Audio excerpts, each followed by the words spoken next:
Corona महामारी के कारण देश भर में लागू किए गए लॉकडाउन ने पर्यटन उद्योग और होटल कारोबार की कमर तोड़कर रख दी है। भारत के स्विट्जरलैंड कहे जाने वाले कौसानी में होटल कारोबारियों को लाखों का नुकसान हो रहा है। मई जून के सीजन का इंतजार करने वाले होटल कारोबारियों के साथ साथ होटल कारोबार से जुड़े अन्य लोग तथा स्थानीय ग्रामीण भी बेहद निराश व हताश हैं। हजारों लोगों की आजीविका पर बुरा असर पड़ा है। होटल कारोबारी इस आपदा काल में कैसे अपने कारोबार को बचाने की जद्दोजहद कर रहे हैं, इसकी पड़ताल की सीसीएन न्यूज चैनल ने। इस संबंध में कौसानी होटल एसोसिएशन के अध्यक्ष बबलू नेगी से बातचीत की। पेश है सीसीएन की ये एक्सक्लूसिव रिपोर्ट। कोरोना की इस वैश्विक महामारी में काफ़ी कुछ व्यापार पूरी दुनिया में, पूरे देश में प्रभावित हुआ है। इसी तरह से आज हम मौजूद हैं कौसानी में। कौसानी एक टूरिस्ट प्लेस माना जाता है। भारत के स्विट्जरलैंड की संख्या इस कौसानी को दी गई है। काफ़ी टूरिस्ट यहाँ पर आता है और यहाँ पर बहुत बड़ा होटल का कारोबार है और पूरे साल भर इनके लोगों का इंतज़ार रहता है कि टूरिस्ट सीजन आएगा तो पर्यटक यहाँ आएंगे तो आर्थिक रूप से इनकी स्थिति ठीक होगी। तो कोरोना महामारी ने इस पूरे होटल व्यवसाय को चरमरा के रख दिया है, पूरा कमज़ोर करके रख दिया है। तो हमारे साथ आज बातचीत करने के लिए हमारे साथ होटल एसोसिएशन के अध्यक्ष हैं बबलू नेगी जी। इनसे हम जानेंगे कि किस तरह से होटल व्यवसाय कितना प्रभावित हुआ है, किस तरह से ये लोग मैनेज कर रहे हैं। नेगी जी, हमारे चैनल में आपका स्वागत है। पहले तो नमस्कार, धन्यवाद पंडित जी। नेगी जी, मैं जानना चाहता कि किस तरह से ये कोरोना महामारी ने बहुत चीज़ें प्रभावित करी हैं। तो यहाँ होटल व्यवसाय भी एक बड़े उस पर लार्ज स्केल पर किया जाता है, तो कितना आप लोगों को इंतजार रहता है और क्या इस बार की उम्मीद क्या हो कि कितना प्रभावित हुआ है?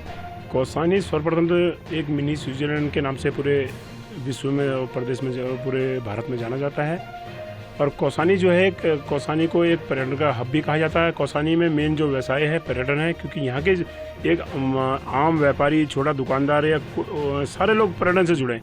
होटल व्यवसाय अगर हमारा अच्छा होटल में पर्यटक आता है तो कहीं ना कहीं एक व्यापार रोजगार छोटे दुकानदार को मिलता है, क्योंकि कौसानी में सारा पर्यटन व्यवसाय है। और मैं इस बार जो कोरोना जैसी महामारी जो पूरे विश्व में आई है, उससे एक पूरे विश्व में तो नुकसान हुआ ही है, लेकिन कौसानी जैसे छोटी एक पर्यटन नगरी में भी बहुत ज़्यादा नुकसान हुआ, क्योंकि हम लोग इस मई जून का जो सीज़न होता है, हमारा पूरा साल भर का सीजन होता है। क्योंकि मई जून में जो है प्लेन से जितनी भी गर्मी वाले इलाके हैं हमारे, तो वहाँ के लोग सारे लोग पहाड़ों में पलायन आते हैं घूमने के लिए, और वो रोज़गार जो हमारा एक अच्छा टूरिस्ट इस सीजन में रहता है, और उससे हमारा पूरा साल का खर्चा चलता है। और कहीं ना कहीं हमें जो है इस कौसानी में कम से कम 35 से 40 के लगभग हमारे होटल और लॉज हैं, कम 6-7 करोड़ का हमें नुकसान हुआ है। अच्छा नेगी जी, इससे आम ग्रामीण भी जुड़ा रहता है। आप लोग तो जुड़े रहते ही हैं, आपका तो व्यापार है ही है। स्थानीय लोगों को भी इस पर रोजगार में वो कितना प्रभावित हुआ, कैसे वो लोग मैनेज कर रहे हैं इसको? बिल्कुल आपने सही कहा, क्योंकि यहाँ पर मैंने पहले भी कह चुका हूँ कि कौसानी जो पर्यटन स्थल है, यहाँ पर जितना भी पर्यटन हमारे होटल में, रिसोर्ट में जहाँ भी जो आएगा, उससे जो जुड़ा है एक आम व्यापारी भी जुड़ा है। चाहे कौसानी लोकल जो सब्जी उत्पादन वाला है, फल वाला है, या कोई छोटे बहुत सारे ऐसे व्यापारी की चाय के दुकानदार वाला है, शाम को पकौड़ी बनाता है, स्नैक्स से चाउमीन मोमो बनाता है, तो वो लोग सब व्यापार से जुड़े हुए इंतजार करते हैं कि कब हमारा सीजन आएगा, कब हमारा थोड़ा सा एक अच्छा एक फील करते हैं कि हमारा सीजन शुरू होगा। सारे लोग प्रभावित हुए हैं, और बड़ा व्यापारी तो प्रभावित है, लेकिन एक छोटा आम व्यापारी जो एक रोज़ सुबह दुकान खोलता है, चाय की या पकौड़ी की दुकान खोलता है, जलेबी बनाता है, और शाम को पैसे जो भी आते हैं उससे फिर अपना परिवार का पालन पोषण करता है, वो बहुत उसकी कमर टूट गई है। अच्छा, आर्थिक रूप से आप लोगों ने बहुत ज़्यादा लोन लेके आप लोगों ने पूरा स्ट्रक्चर खड़ा कर रखा है, और उम्मीद रहती है कि इस सीज़न में कुछ आएगा तो हम उसको जो है बैंक की किस्त जमा करेंगे। तो कैसे आप लोग मैनेज कर रहे हैं, कितना आप लोगों को इफेक्ट पड़ा है इससे? लोन यहाँ पर लगभग आधे से ज़्यादा होटल्स जो अभी जो पुराने होटल से तो फ्री हो गए, नए होटल्स लगभग जो हैं सब लोनों पे, कोई करोड़ के लोन में है, कुछ सभी ने इन्वेस्ट करा, कुछ नए लोन में हैं, कुछ पुराने लोन में हैं। और सारे लोग मतलब मैं कहता हूँ बहुत मायूस है, क्योंकि कहीं ना कहीं पे जो है सरकार की एक जो अभी जो एक हेल्प सरकार ने हमको देना चाहा, पर्यटन को या सबको दिया, लेकिन एक जैसा हमने उम्मीद करती वो हेल्प नहीं दिया। खाली बिजली के बिल और में माफ़ी किया।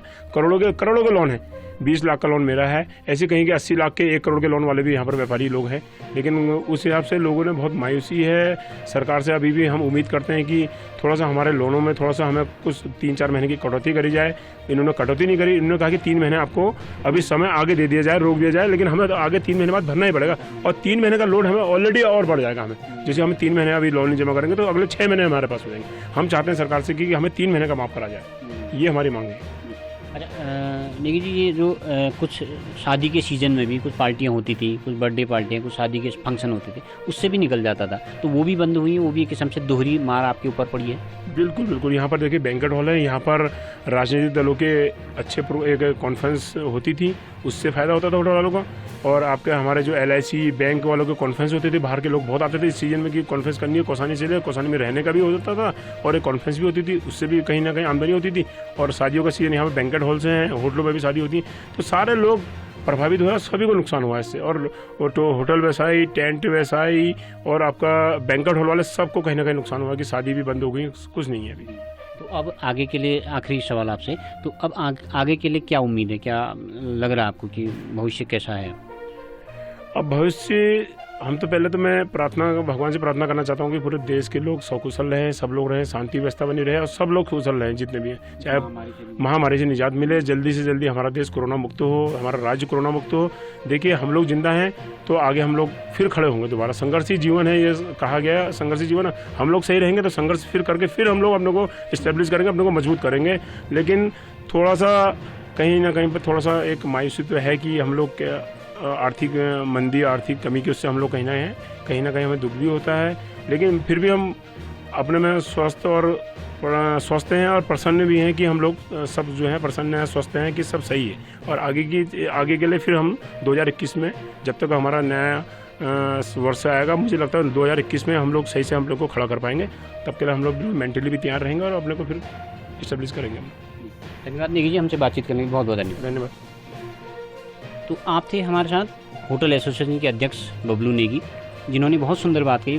उनके बातों का सार यही है कि जान है तो जहान है। अगर सबकी जान बची रहे, हम लोग भी सब दुआ करते हैं, ऊपर वाले से यही प्रार्थना करते हैं कि सबकी जान बची रहे, इस कोरोना जैसी महामारी से हमको निजात मिले, आर्थिक मंदी से हम जल्द उबर जाएंगे। CCN न्यूज़ के लिए कौसानी से सुष्मिता थापा के साथ मैं सुरेश पांडे।